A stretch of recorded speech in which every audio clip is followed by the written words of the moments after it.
마태복음 13장 44절로 58절 본문 말씀 가지고요, 곡간 주인이라는 제목으로 말씀의 은혜 나누도록 하겠습니다. 지난주에 이어서 지난주는 천국은 마치 무엇 같으니라 라는 비유의 시리즈가 13장 전체에 있다고 말씀을 드렸습니다. 지난주에 4개의 이 마치 천국은 무엇과 같다라는 비유 4가지를 살펴보았고요. 그리고 오늘은 그 나머지 3개를 살펴보도록 하겠습니다.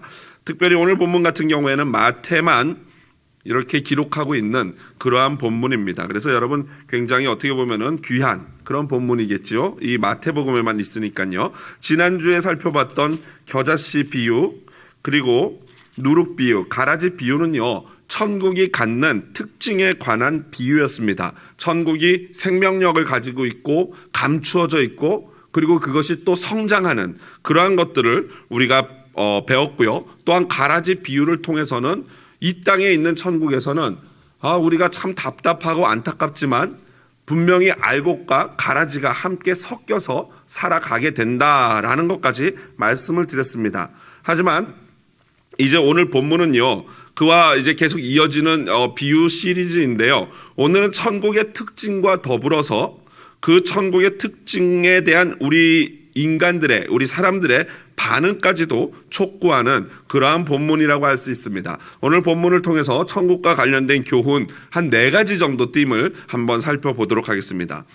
먼저 오늘 44절부터 46절을 보시면요, 2가지 비유가 등장합니다. 하나는 천국은 마치 감추인 보화 같다라는 거고요. 또 다른 하나는 45절에 천국은 마치 좋은 진주를 구하는 장사와 같다라고 나와 있습니다. 물론 2개의 비유는 각각의 비유이겠지만 칼빈은요, 이 2 비유를 한데 묶어서 해석했습니다. 저 역시 이 본문을 보면서 이것은 같이 살펴보아도 되겠다라는 생각을 하고 칼빈 목사님의 의견에 동의를 합니다. 2 비유는요, 매우 흡사한 점이 있고요, 그리고 또 다른 점도 동시에 가지고 있습니다.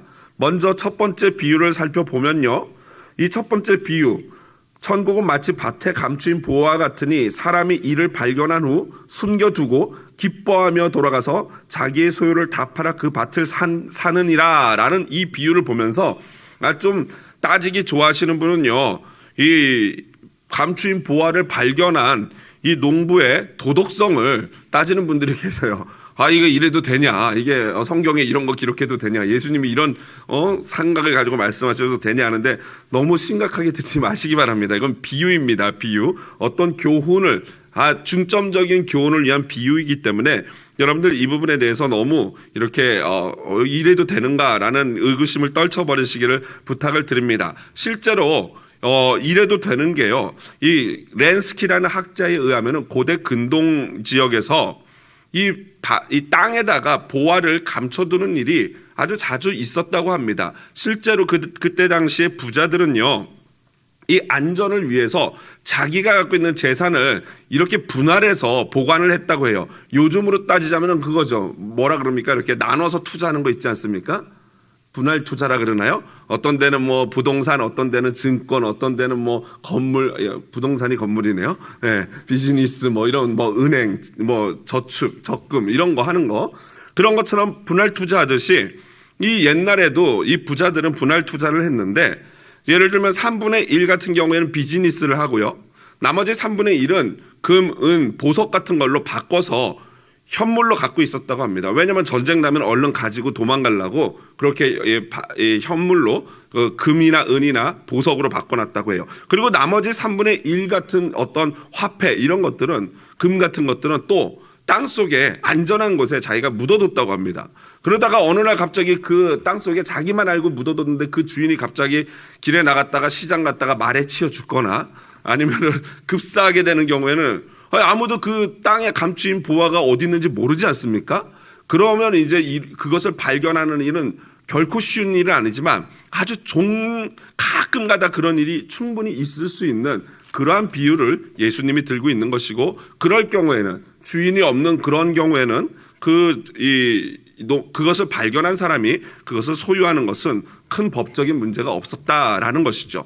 자, 그렇다면은 그 사람이 이 보화를 발견하고 나서 어떻게 합니까? 자신의 모든 것을 다 팔아서, 왜 그렇게 합니까?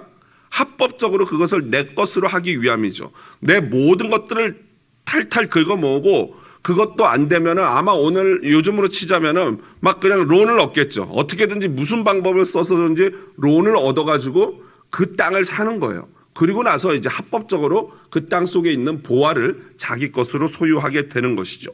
두 번째 비유는요, 한 진주 장사에 대한 비유입니다. 그 진주 장사는요, 원래 좋은 진주를 찾아 헤매는 자예요. 좋은 진주를 구하려고 힘을 쓰는 자인데 갑자기 극히 값진 진주 하나를 발견했어요. 46절에 보니까.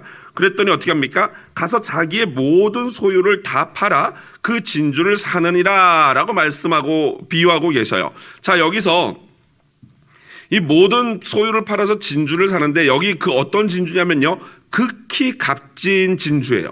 여기서 극히 값진이라는 헬라어는요, 폴리티몬이라는 단어인데요, 보통 좋다, 좋은 것 할 때는 칼루스라는 단어를 씁니다. 그런데 여기서 극히 값진이라는 것은 폴리티몬으로 일반적으로 좋은 것보다 훨씬 더 좋은, 그러니까 거의 최상급으로 좋은 것을 표현할 때 폴리티몬이라는 단어를 쓰는 거예요. 그래서 너무나도 고급스럽고 값진, 세상에 진짜 하나밖에 없는 그러한 그 진주를 지금 오늘 본문에서 예수님이 말씀하고 계시는 거예요. 그리고 또한 극히 값진 진주 하나를 발견했다라고 나오는데 여기서 하나는 헬라어로 헤나인데요. 이 헤나는 여러 개 중에 좋은 것 하나가 아니라 the only예요. 그러니까 오직 하나, 딱 하나밖에 없는 그러한 진주를 의미하는 단어가 바로 헬라어 헤나인 것입니다. 그러니까 비교급이 아니라 그냥 그 절대적으로 값진 진주가 오늘 본문에 나온 것이고, 그것이 무엇을 뜻하는지는 여러분 아실 거라고 믿습니다. 그래서 이 두 비유에 공통점이 있습니다. 헤그너라는 학자는요, 5가지 정도로 그 이 본문 요 짧은 두 구절, 세 구절의 공통점을 5가지로 설명해 줬는데 이렇습니다. 매우 가치 있는 것이 실제가 있다. 실제로 가치 있는 것이 존재한다는 거예요. 그리고 그것을 발견하게 된다, 사람이. 그리고 그 사람은 돌아가서 집으로 돌아가서 네 번째, 자신이 소유한 모든 것을 팔아요. 이거는 버리고 희생하는 거죠. 그리고 나서 마지막, 그 가치 있는 것을 소유한다. 이게 5가지 이 비유의 공통점입니다. 반면에 차이점이 있습니다. 차이점은 무엇입니까? 이 보화, 먼저 감추어진 보화의 비유는요, 우연성이죠. 그 사람이 뭐 보물을 계속 찾는 보물섬 찾아다니는 그런 사람이 아니고 우연히 보화를 발견한 것입니다. 반면에 진주 비유에서 진주 장사는요, 어떻게 했습니까? 마치 좋은 진주를 구하는, 그러니까 진주를 찾아다니는 사람이에요. 그러니까 영적으로 우리로 다시 적용해서 표현하자면은 구도자, 시커예요, 시커. 그러니까 이 은혜, 비밀, 어떤 놀라운 진리를 찾아서 끊임없이 갈구하는 그러한 사람이었던 것이죠. 그러한 사람이 바로 극히 값진 보물, 진주를 만났던 것입니다. 그래서 이에 대해서 FF 브루스는요, 이 진주를 구하는 일은 조직적 탐구와 모험적 신앙의 목적이 있었다라고 해요. 그래서 첫 번째 비유에 비해서 두 번째 비유는 좀 더 한 단계 나가서 그 천국을 소유하고 구하는 자들의 어떤 적극적인 자세까지도 나타내고 있어요. 조직적으로 탐구하고. 그러니까 뭐예요? 공부하는 거죠. 공부하고 모험적 신앙의 목적이 있다. 그 어떤 것보다도 다른 걸 다 포기하고 우선적으로 여기에 올인하는 이러한 어떤 모험적인 목적이 있다라고 말해요. 그래서 이 2가지 비유가 교훈하는 바를 2가지 주제로 제가 정리해보면, 첫 번째로 천국은 그 어떤 것보다도 우선하는 것입니다. 가치 있는 것이에요. 믿으십니까? 아멘이시죠? 천국은 그 어떤 것보다도 우선되는 거고 가치 있는 것이에요. 두 번째로, 그러므로 내 모든 것을 포기해서라도 그것을 어떻게 해야 됩니까? 소유해야 되는 거예요. 가져야 되는 거예요. 여러분, 이게 굉장히 중요해요. 천국은 내 가치 있는 거지. 최고로 우선이지. 근데 너 가져. 이거는 가치 있는 거예요? 가치 없는 거예요? 가치가 없는 거죠. 진짜로 천국이 내게 진짜로 최고의 가치라면 어떻게 해야 돼요? 쟁취해야 되는 거예요. 내 어떤 수를 써서라도 그것을 내 것으로 만들고 내가 가져야 되는 거예요. 그게 바로 천국의 가치를 아는 것입니다. 그러므로 진짜 천국의 가치를 알게 되면은 그동안 내가 그토록 중요하게 여겼던 가치 있는 것들이 상대적으로 어떻게 됩니까? 무가치해지는 거예요. 여러분, 이 예를 들어 표현하자면요, 이 태양빛 앞에서 프레시 랜턴을 비치면서 책을 읽는 사람이 있습니까, 없습니까? 또 여기서 특수한 예를 들어가지고 꼭 있더라고요, 이러지 마시고 일반적인 걸 말씀드리는 거죠. 밝은 태양빛 아래서는 어떻게 합니까? 빛이, 랜턴이 의미가 없어요. 그거와 마찬가지죠. 가장 가치 있는 것을 소유하게 되면요, 그 나머지 것들도 물론 중요하고 가치가 있지만 그것들이 상대적으로 무가치해지는 거예요. 그래서 예수님이, 하나님이 말씀하시는 게 하나님보다 남편을, 아내를, 자녀를, 부모를 사랑하는 것은 합당하지 않다, 더 죄다 라고 말하는 이유가 바로 그런 의미예요. 하나님을 사랑하는 것, 남편을 사랑하고 아내를 사랑하고 부모님을 사랑하고 자녀를 사랑하는 것처럼 귀한 게 이 세상에 솔직히 어디 있겠습니까? 너무나 귀한 일이죠. 그런데 그 귀하고 아름다운 일도 하나님을 사랑하는 일에 비하면 뭐예요? 아무것도 아니라는 거예요. 죄라는 거예요. 오히려 죄라고 할 정도로 그 가치 차이가 엄청나다는 거예요. 바로 그래서 여러분, 우리가 사랑하는 그 모든 것들, 가족, 연인 간의 사랑, 우리가 숭배하는 이념, 박애정신, 자유, 물질, 쾌락 등등, 이 모든 것들을 바로 이 하나님의 이 천국에 비하면요, 무가치하게 되는 겁니다. 그래서 칼빈은 오늘 이 본문을 이렇게 해석해 주셨어요. 이 두 비유의 목적은 그리스도인들이 천국을 온 세상보다 더 귀하게 여기고 자신과 자신의 모든 육신의 욕망을 부인하도록 권하는 것이다. 다시 한번 읽어볼까요? 여러분 한번 같이 읽어보겠습니다. 이 두 비유의 목적은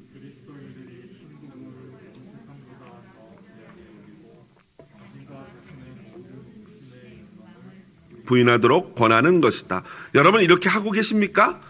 라고 제가 질문하려고요. 어떻습니까? 여러분 자신에게 한번 질문해 보십시오. 정말 저렇게 하고 계십니까?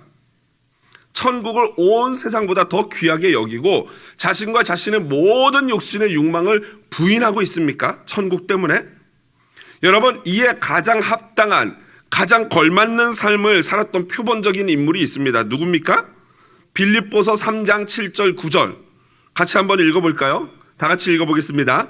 그러나 내게 유익하던 것을 내가 그리스도를 위하여 다 해로 여길 뿐더러 또한 모든 것을 해로 여김은 내 주 그리스도 예수를 아는 지식이 가장 고상하기 때문이라.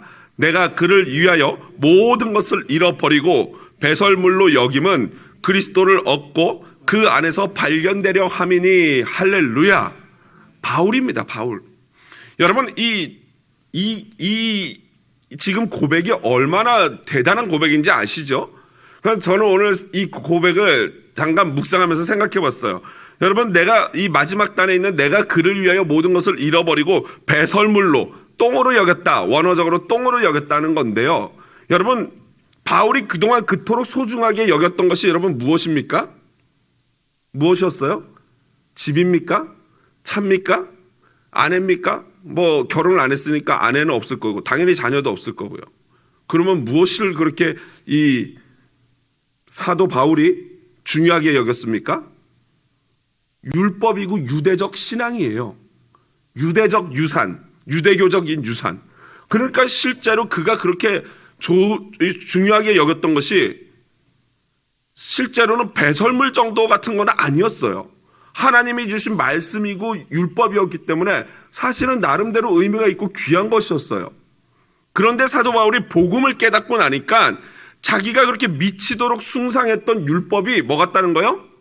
똥 같다는 거예요. 똥이라는 거예요. 내가 이제 봤더니 똥을 섬겼구나. 똥을 좋아했구나.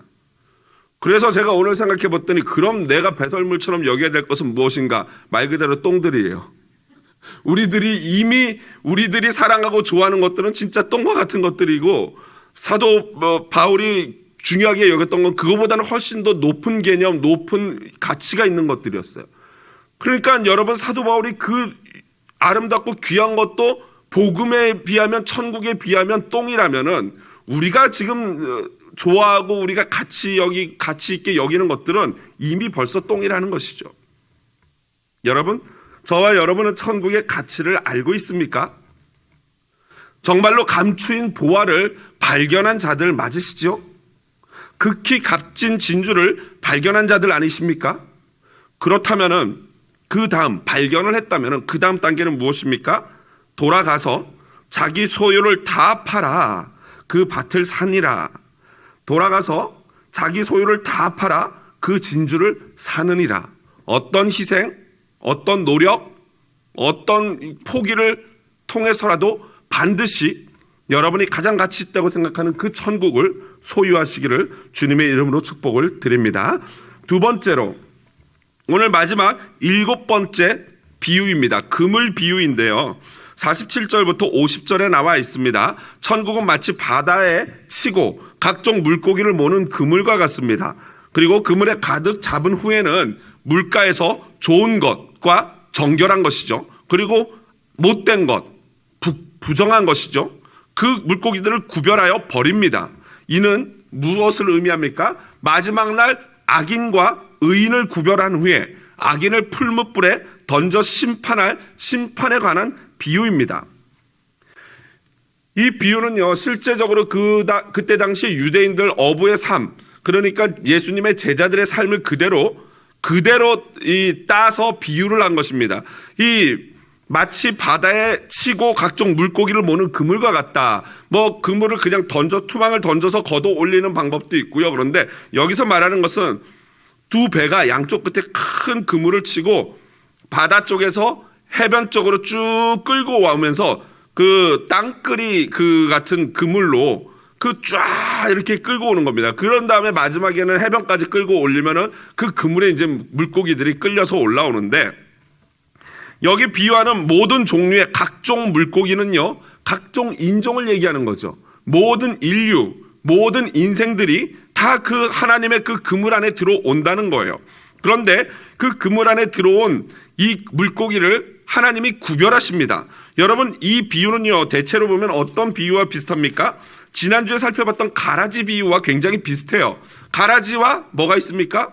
이 알곡이 같이 있다는 거예요. 그런데 차이점이 있다면은, 지난주 가라지 비유는 이 땅에서 천국을 누리는 가운데 알곡과 하나님의 백성과 악한 사탄의 백성이 같이 살아가는 것에 초점을 뒀다면요, 오늘 본문은 같이 살아가는 것에 초점을 두는 게 아니고 마지막 날 반드시 뭐가 있어요? 심판이 있다. 이게 오늘 본문 비유의 초점이에요. 마지막 날 그 주인이 고기들을 다 잡아들인 다음에 구별을 한다는 거예요. 좋은 것, 나쁜 것, 좋은 것, 나쁜 것. 그래가지고 나쁜 것들은 다 불에다 태워버린다라는 이거예요. 그러니까 오늘 이 비유는 다분히 종말론적인 것이죠. 또한 물고기를 좋은 것과 못된 것으로 구별하신다라는 이게 굉장히 포인트예요. 여러분, 물고기를 구별하는 이 비유는요, 구약성경 레위기에 나오는 정결법에 의한 구별법 아니겠습니까? 여러분, 이 구약성경 정결법에 보면은 신명기 14장 10절 한번 화면 보면서 같이 읽어볼까요? 지느러미와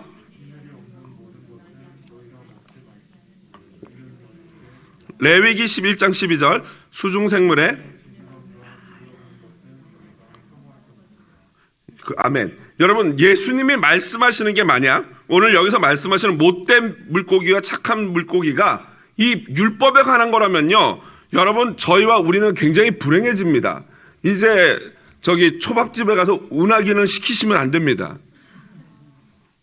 민물장어, 민물장어는 부정한 물고기이기 때문에 성경, 구약 성경에 의하면 이제 운하기 초밥도 못 먹고 운하기 동도 못 먹고, 얼마나 민물장어 구이가 맛있습니까? 그런데 정결법에 의하면 못 먹는 거죠. 그러니까 예수님이 그 말씀을 하시는 게 아니죠. 여러분, 구약 성경에 나오는 정결법은요, 사실은 어떻게 보면은 가장 핵심이 구별을 한다는 것 자체가 핵심이고요.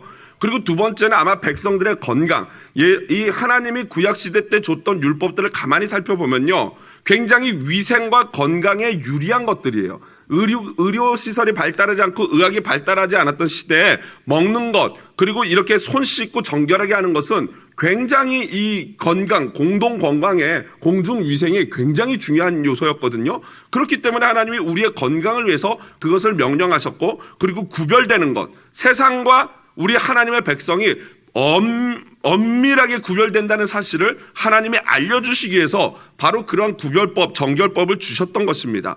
그러니까 오늘 본문은 이것이 구별법의 핵심이에요.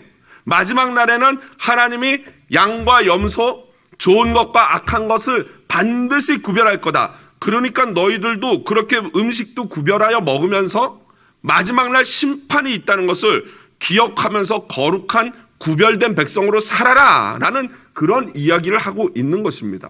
여러분, 그러니까 음식을 먹을 때도 이 음식을 이게 나한테 좋고 부정한 것이냐 좋은 것이냐를 따지는 사람이 막 살겠습니까? 막 안 살겠습니까?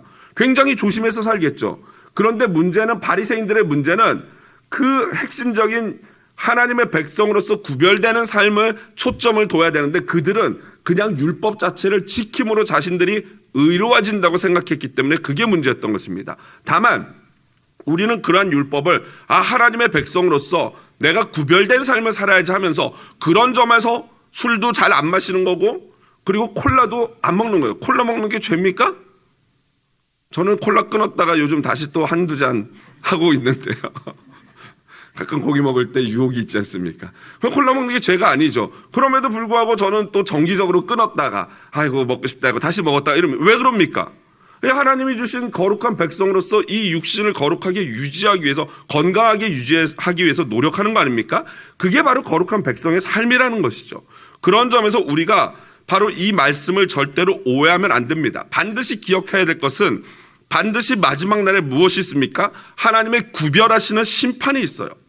정결한 짐승, 부정한 짐승을 구별하듯이 정결한 하나님의 백성, 부정한 백성, 사탄의 백성을 구별하신다라는 것입니다. 세 번째로 51절부터 52절을 보면요, 이제 예수님이 제자들에게 자, 이제 모든 비유를 너희들 깨달았느냐라고 물어보시고요, 제자들은 네, 그렇습니다 라고 대답을 합니다.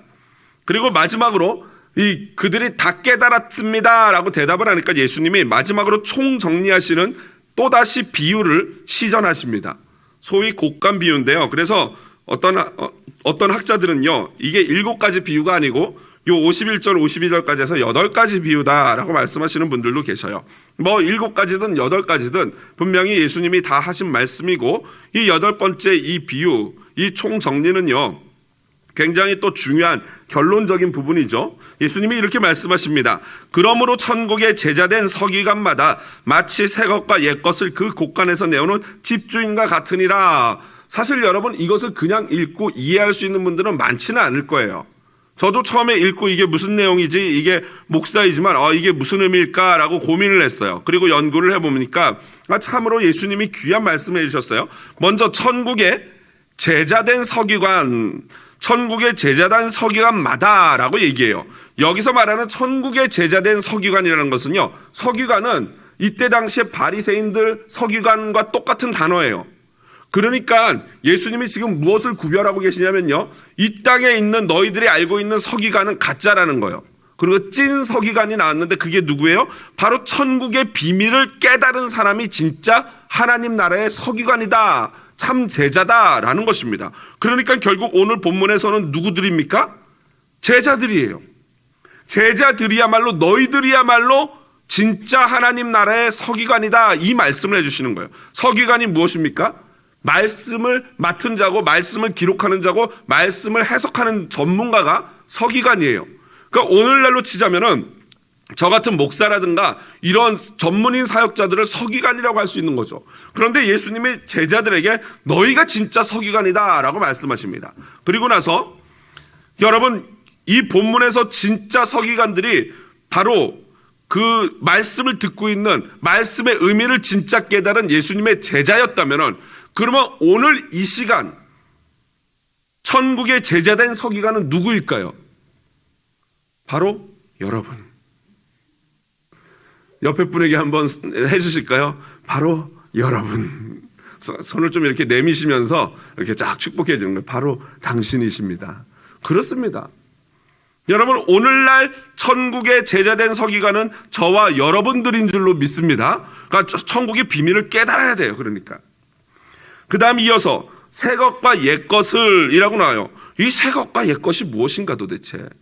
이게 도대체 무엇을 얘기하는 것 같습니까? 새 것, 어떤 분들은 옛 것은 율법이고 새 것은 복음이다 라고 하는 분들도 있고요. 어떤 분들은 옛 것은 구약이고 새 것은 신약이다 라고 말씀하셔요. 저는 둘 다 옳은 해석이라고 생각을 합니다. 옛 것이 무엇이겠습니까? 옛적 선지자들을 통해서 하나님이 주신 말씀이에요. 살아있는 그 역시 하나님의 말씀 맞습니다. 또한 새 것은 무엇입니까? 바로 12사도 제자들을 통해서 예수님이 주신 복음이에요. 그것이 바로 새로운 하나님의 말씀 맞습니다. 그러므로 새 것과 옛 것은 말씀, 곧 하나님의 살아있는 말씀이다라고, 복음이다라고 해석할 수 있어요. 그 다음, 그 곳간에서 내오는 집주인과 같다. 그 곳간, 여러분 곳간이라는 것이 어딜까요? 여기서 헬라어로 데사우로스라는 헬라어인데요. 이 헬라어가 바로 앞에 쓰인 경우가 있는데 12장 35절이에요. 마태복음 12장 35절 보시면요. 제자 훈련할 때 외우는 구절 중에 하나인데요. 선한 사람은 그 쌓은 선에서 선한 것을 내고 악한 사람은 그 쌓은 악에서 악한 것을 낸다라고 번역되어 있습니다. 그런데 킹 제임스 버전이나 다른 영어 성경들에 보면은 어디다 그 선을 쌓을까요?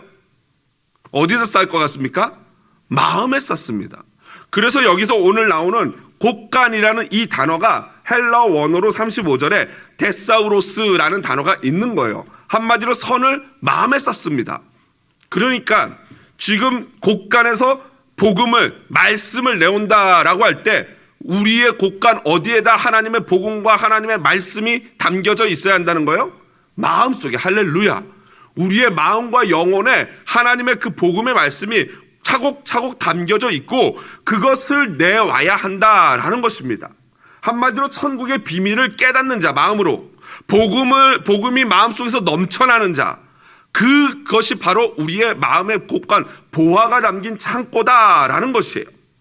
이어서 굉장히 놀라운 선포를 하십니다. 그 곳간에서 내오는 집주인과 같다. 집주인. 여러분 놀라운 것이요, 제자들의 신분 상승이에요. 제자였다가 이제 무엇까지 올라갔습니까? 집주인이 됐어요. 집주인. 여러분 천국의 주인이 누구라는 거예요? 바로 너희들이다. 너희 제자들, 너희들이 집주인이다 라고 말씀하는 거예요. 오늘날로 바꾸면 아까 우리가 여러 번 했듯이 저와 여러분이 천국의 주인인 줄로 믿습니다. 디모데후서 2장 11절 12절이 약속하고 계세요. 한번 읽어보겠습니다. mit보다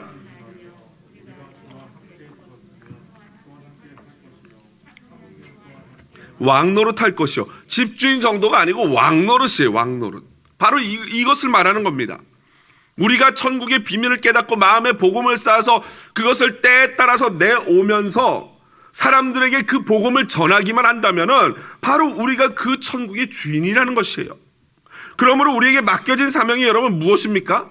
천국의 비밀을 알았으면요, 이제는 어떻게 해야 돼요? 그 천국의 비밀을 때에 따라서 옛 것과 새 것을 내와서 사람들에게 대접하고 사람들에게 그것을 전해야 할 줄로 믿습니다. 마음 곳간에 놀라운 보화를 쌓아놓고 이해했으면 이제 그 복음을 나눠야 돼요. 여러분, 이 받는 것보다 무엇이 더 복이 있다 그랬습니까? 주는 것이요. 여러분, 이 콩알 한 쪽이라도 서로 나눠 먹으면요 굉장히 기쁨이 있죠. 여러분, 이 받는 것도 무척 기쁘고 또 나눠줄 때는 또 더 기쁩니다. 그런데 하물며 그 나눠주는 것이 이 세상에서 가장 값진 보화라면은, 그 나눠주는 것이 이 세상에서 가장 큰 진주라면은, 여러분 그렇다면 그 기쁨이 얼마나 더하겠습니까? 집주인처럼 당당하게 우리에게 있는 보화를 나누시는 저와 여러분 되기를 주님의 이름으로 축복을 드립니다. 마지막 네 번째로요, 53절부터 58절입니다. 이제 23장을 마무리하는 단락인데 여러분 너무나 잘 아는 사건이지요. 예수님이 비유를 마치고 고향 나사렛에 가셨습니다. 나사렛에 가서 사람들에게 회당에서 가르치니까 이 사람들이 막 그냥 놀랍니다. 아니, 저 목수의 아들이 어떻게 저렇게 똑똑했지? 어디서 배웠지? 저 능력은 또 뭐야? 하면서 굉장히 놀라요. 여러분, 그런데 사람이요, 눈에 보이면 그저 그 보이는 증거대로 어떻게 하면 됩니까? 인정하고 믿으면 돼요. 그런데 사람들의 이 신기한 성품이 그 눈에 분명히 그 예수님이 능력을 행하고 놀라운 말씀을 선포하고 가르치는데 그것을 보면서 그것을 믿지 않고 받아들이지 않고 무엇을 봅니까? 과거를 봅니다. 그 나이가 몇 살이었지? 내가 어릴 때 오줌 싸는 거 봤는데 제 동생들이 야고보고 유다고 시몬이고 이런데 그렇게 누나들은 또 누구 집에 시집 갔잖아. 막 이런 얘기를 하는 거예요. 혈연, 지연, 나이. 우리나라는 자동차 사고만 나도 처음에 따지다가 너 몇 살이야? 막 이렇게 나오거든요. 그러니까 이런 것들이 사실은 굉장한 문제가 있는 거죠. 이런 것들이 그들의 눈을 가려가지고 진짜 예수님을 능력을 행하시고 말씀을 가르쳐 줌에도 불구하고 인정하지 못하게 되는 거예요. 이것은요, 여러분, 이 지금 오늘 53절부터 58절에 나오는 이 사건은요, 여러분 어디서 약간 비슷한 느낌, 어디서 본 듯한 느낌 들지 않습니까? 어딥니까? 12장 46절 50절. 그러니까 이 13장을 시작하기 바로 전 사건으로 돌아가 보십시오. 무엇입니까? 예수님의 말씀을 막 가르칠 때 사람들이 예수님 미쳤다 하니까 예수님의 동생들과 어머니 마리아가 와서 예수님을 데려가려고 했어요. 그때 막 사람들이 이 예수님에게 말했더니 예수님이 누가 내 어머니고 누가 내 형제요 누이냐라고 하면서 아버지, 하늘에 아버지 계신 아버지 뜻대로 하는 자가 내 형제고 내 어머니다라고 말씀하셨어요. 지금 이 두 가지 사건이 천국은 마치 무엇과 같으니라 하는 13장 전체를 샌드위치로 감싸고 있죠. 소위 말하는 인클루지오 기법이죠. 그렇게 감싸고 있어요. 여기서 말하고자 하는 게 뭐예요? 천국의 비밀을 알고 그 천국의 마음의 곳간에서 천국의 비밀을 내어서 사람들에게 나눠주는 자들에게 예수님처럼 무엇이 따라옵니까? 박해와 핍박, 배척이 따라올 것이다 라는 거예요. 복음의 원주인이신 예수님마저도 환영받지 못하고 배척했다면은 하물며 그의 종들인 제자들, 그들에게는 당연히 배척함이 따라올 것이고 더 나아가서 심하면 박해가 있을 것이다. 그래서 오늘 여기서 알 수 있는 교훈은 뭐냐면요, 세상은요 결코 곳간 주인을 알아보지 못해요. 자기들이 주인인 줄 알아요. 세상은 진짜 곳간의 주인이 예수님이고 그 예수님을 믿는 거룩한 백성들이라는 사실을 알지 못해요. 관심도 없어요. 하지만 그 피해가 고스란히 자신들에게 돌아가는 것은 알지 못합니다. 여러분 58절을 보십시오. 예수님을 믿지 않고 인정하지 않으니까 어떤 일이 벌어집니까? 그들이 믿지 않음으로 말미암아 거기서 많은 능력을 행하지 아니하시니라. 누구 손해예요? 본인들 손해예요. 본인들 손해. 그러므로 여러분, 세상이 우리를 모른다 하여도 너무 낙심하지 마십시오. 어차피 예수님도 배척당하셨고 어차피 박해를 당하셨습니다. 그렇다면 주의 제자들은 어쩌면 당연히 배척당하고 고난당하는 것을 각오해야 합니다. 그게 진짜 천국을 끝까지 소유할 수 있는 자의 자세인 것이죠. 말씀을 마무리합니다. 점검해 봤으면 좋겠습니다. 저와 여러분은 천국의 진정한 가치를 알고 있습니까? 두 번째로, 진정한 그 가치를 안다면은 내가 가지고 있는 그 어떤 것을, 내가 가장 소중하게 여기는 그것이 무엇이든지 간에 그걸 포기하고라도 반드시 그 천국을 소유해야 할 것을 인정하고 결단하십니까? 세 번째, 내 마음의 곳간에 천국의 보화가 넘쳐나고 있습니까? 복음의 기쁨, 복음의 능력이 내 마음속 깊은 곳에서부터 넘쳐나고 있느냐는 질문이에요. 마지막 네 번째, 그리고 나는 내 곳간, 마음의 곳간에서 넘쳐나는 천국의 복음을, 기쁨을 모든 사람들에게 나눠주고 있는가? 그 곳간에서 가지고 나와서 나눠주고 있는가? 여러분 깊이 고민하고 기도하는 오늘 저녁이 되어야 할 것입니다. 여러분 나눔의 기쁨, 아까 말씀드렸죠? 천국의 복음을 나눌 때야말로 진정한 기쁨이 우리 마음에 넘쳐날 줄로 믿습니다. 이 힘들고 어려운 이 코로나 시대에 여러분 주변에 보면 많이 힘들어하는 분들이 있어요. 그분들에게 무엇을 나눠주겠습니까? 얼마든지 귀한 것들, 먹는 것, 사랑, 격려를 나눌 수 있겠지만 가장 좋은 나눔은 바로 복음을 나눠주는 것인 줄로 믿습니다. 가장 중요한 복음을 나누며 우리 안에 기쁨이 넘치시기를 주님의 이름으로 축복을 드립니다.